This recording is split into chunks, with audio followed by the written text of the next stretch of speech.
Kanpaina honetan, aro baten azken pausoa ematen dugu, eta beste baten lehenengoa. Hace muchos años, en el Valle de Hues éramos 4 y un tambor. Ibiriku, Badostain, Olaz, Egues y una temporada hasta Mendillorri. Peleamos contra UPN por un valle mejor. El plan urbanístico de las 30.000 viviendas, la corrupción, la mejora de los servicios, y con paciencia fuimos ganando batallas. Luego llegó Sarriguren y a él nuevas personas que compartían nuestras inquietudes. Trajisteis aire fresco al valle, una base social activa y comprometida que puso en marcha dinámicas que hoy en día siguen funcionando. Entre todas creamos un nuevo valle y por el camino seguimos trabajando también en las instituciones. Azken bi legealdietan lau pertsona izan gara zinegotzi. Miren Aranoa, Garikoitza Iesa, Ekintza Irlanda eta ni neu. Eskerrik asko, ekipo.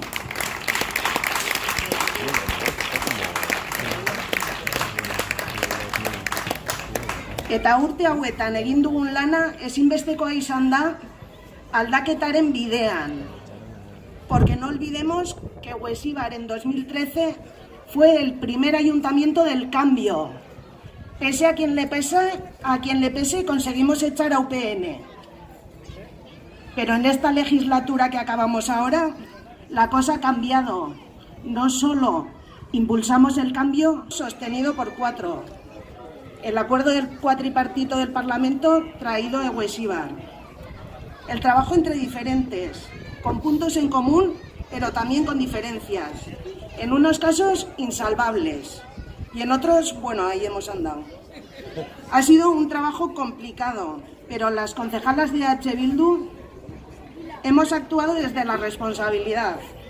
Una responsabilidad compartida y no siempre bien entendida. Pero creemos que era nuestra labor, afianzar el cambio. Y creemos que hemos aportado nuestro grano de arena. Baina orain, gure papera aldatzen da, EH Bilduren papera aldatzen da. Azten den legealdi honetan, ez dugu sakondu nahi, abiadura eman nahi diogu.